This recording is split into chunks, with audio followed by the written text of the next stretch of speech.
Talked about this notion of progress in a previous session when we were talking about race and the concept of race. We're revisiting it again because it tends to be wrapped up in some of the things we were talking about in this week's module.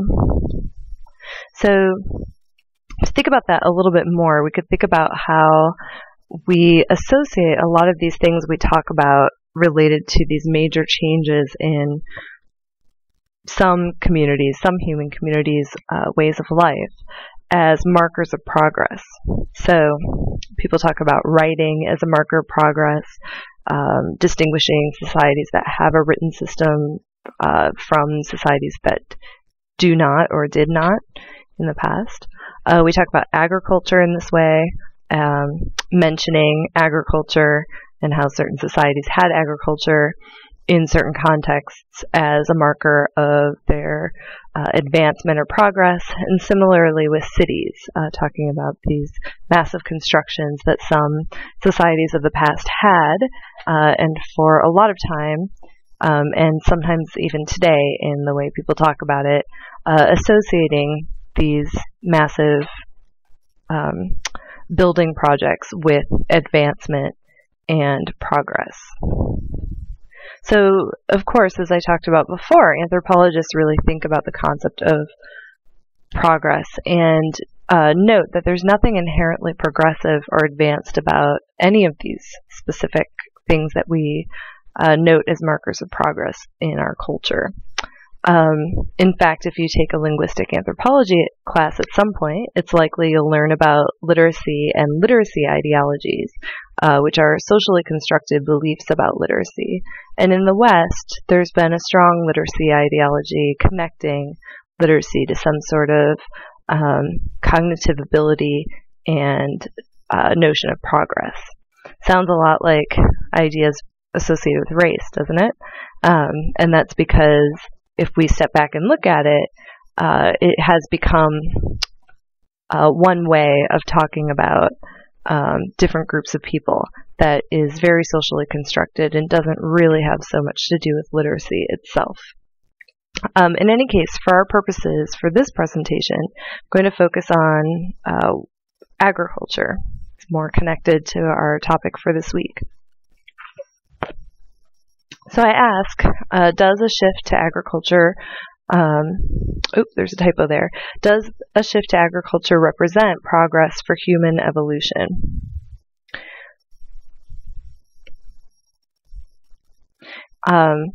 And so to think about this, we're going to talk about just some basic differences between hunter-gatherer social organization and agriculturalist social organization. And this is because this is the shift we are talking about when we ask this question. So hunter-gatherer communities are comprised of 100 to 120 people at most. So these are small-scale societies. And members of these groups are usually some kind of family, have some kind of family association or connection. And then they get their sustenance from hunting, food sources, and also going to places where food is already being produced in nature and gathering things that they need. Of course, as our book describes, there's a lot of variations, but we can consider this the kind of what's basic about a hunter-gatherer label when we give it that label, a community that label. And well, of course, what to note here is the level of involvement that people have with their ecological niche. So this was also discussed in our chapter. There's a lot more of course, procuring what is provided and very little human cultural adaptation to actually manipulating the plants and animals. Alternatively, in an agriculturally based society, there is a lot of manipulation of the environment, plants and animals. agricultural societies cultivate plants for the majority of their sustenance and domesticate animals for agricultural work and sometimes sustenance as well. And these communities have much higher populations than hunter-gatherer communities. And of course, their effect on the environment is much higher as well. So, of course, one of the big questions discussed in our chapter is how did this huge transformation across the globe from hunter-gatherer to agriculture happen? Especially, in our chapter, they're looking at it historically, looking at when, the archaeological evidence for these shifts in some communities. But in our present-day situation, we can also step back and say, okay, all around the globe, the majority of societies are now agriculturally based. So what happened? And people in the general population, not scholars, tend to think about humans having progressed and evolved to this agricultural state. So I'm going to just consider that question. Most people would probably say that obviously it's better to move to agriculture, that most societies have shifted because there's something just better about it. It's more stable and it's more organized and so on and so forth. And it takes more education. And so therefore, of course, as time goes on, people will become more educated and they'll use this system. And there's this cultural idea associated with farming, that farming is healthy and safe. And we have a very different idea of gathering things in the wild and hunting. Both we consider to have risk and even danger, lots of danger, especially with hunting. And so this is the kind of general idea that people in our society tend to have about hunting, gathering, and agriculture. And anthropologists don't agree with this. So when anthropologists are looking at this question, is agriculture better? They find that there's actually a lot of issues with agriculturally structured society. There's a lot of problems that arise, and these are just some. Contagious diseases are higher. There's less access to protein and higher dependence on grains. And some of the results of that, or consequences of that, are discussed in our film for this week. Very specific examples. It's also more difficult to move if you need more food. Agriculture requires settling in a place. And so if something happens with your crops and you want to go to another food source, it's much more challenging to make that move. And there's actually a high risk. So agricultures we've tend to thought of it as being stable and reducing the risk of famine. And in some ways, maybe that's true, but we have to recognize that there are risks with it as well.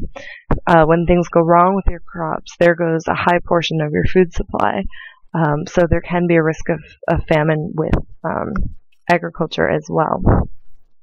And then also it involves more work and it involves more labor. And this is something that gets discussed towards the end of our chapter for this week as well, that having more labor needs contributes to a situation where there might be more inclination to produce social stratification. Hunter-gatherer ways of life have been studied by anthropologists, I believe in the 60s. And of course, there's less and less communities living a hunter-gatherer lifestyle, and even less today than there were in the 60s. But what they were able to learn has taught us a lot. So we tend to have this image that there's a really rough life for hunter-gatherers, full of danger and hardship. But when anthropologists have actually gone and done ethnographic work and lived with hunter-gatherer communities, they found that that's not the case. So there's some ethnographic information about the Hadza and the Juwasi, who are two African cultural groups who lived as hunter-gatherers even into the 60s and 70s, though I don't know, for many of these groups, their traditional practices are no longer possible.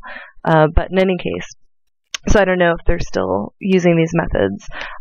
Traditionally, the Hadza spent only about 2 hours a day on hunting and gathering, and the rest of the day was free for relaxing and socializing.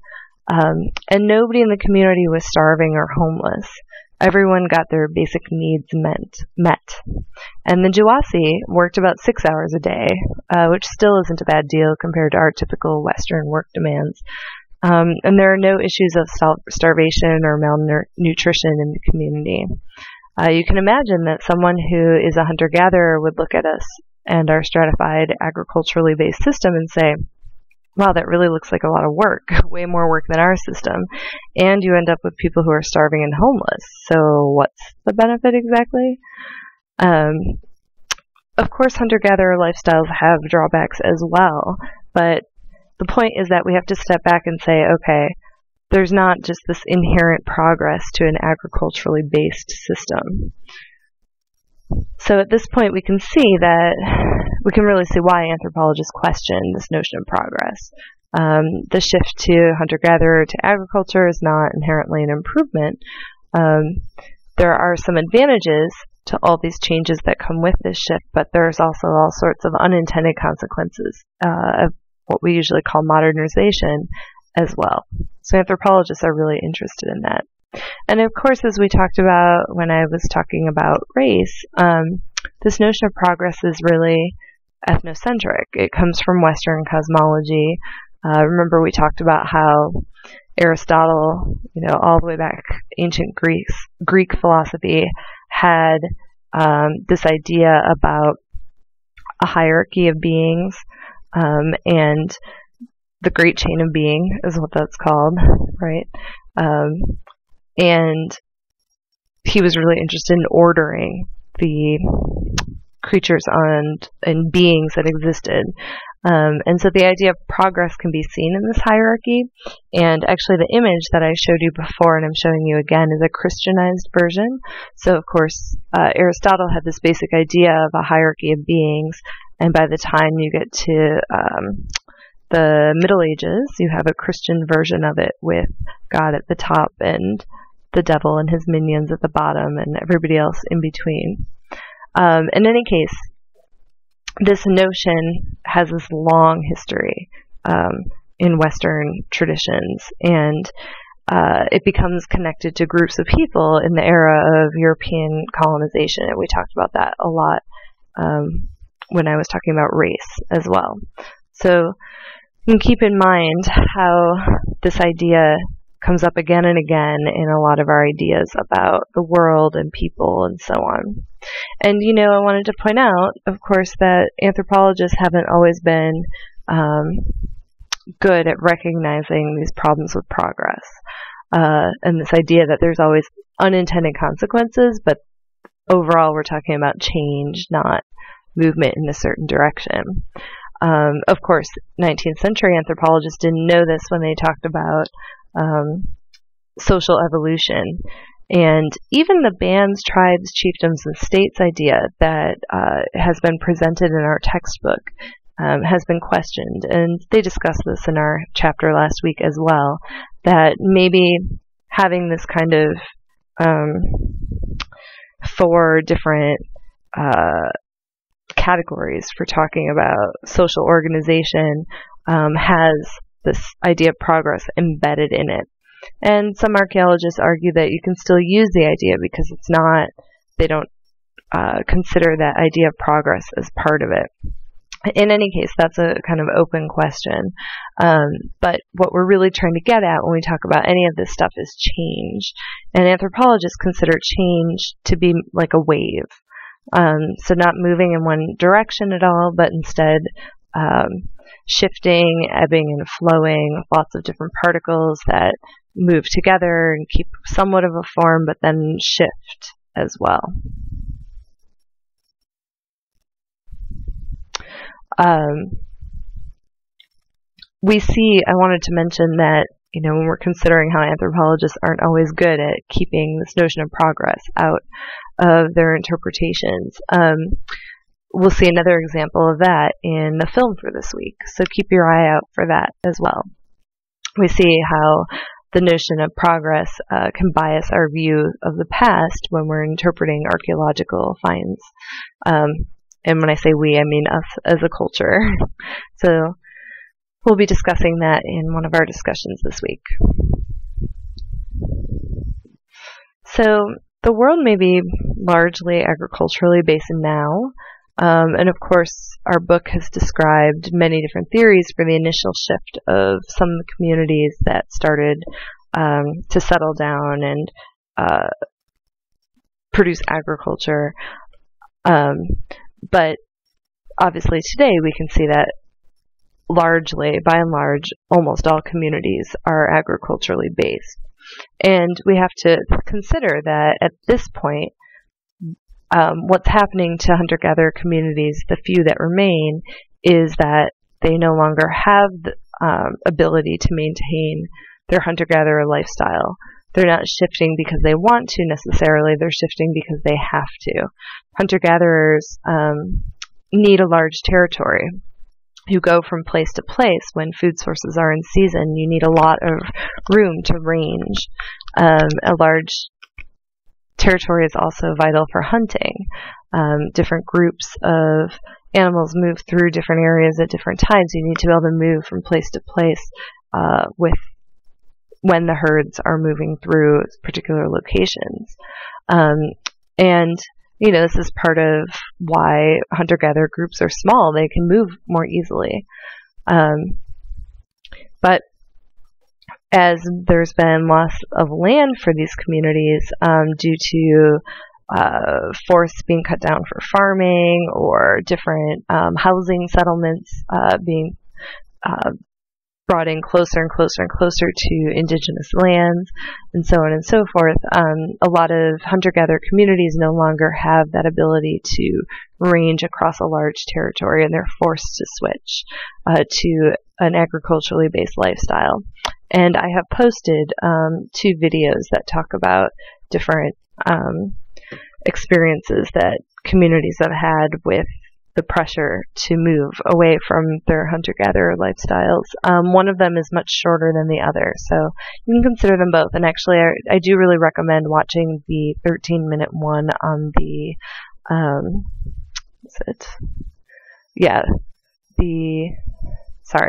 the Jarawa, because you can also see notions of progress that individuals within the film have, particularly the Indian lawyer. Listen to what she has to say about the Jawawasa and how she thinks that they need more civilizing and so on. Anyway, okay, so you can keep these notions in mind as you continue to work through the materials for this week.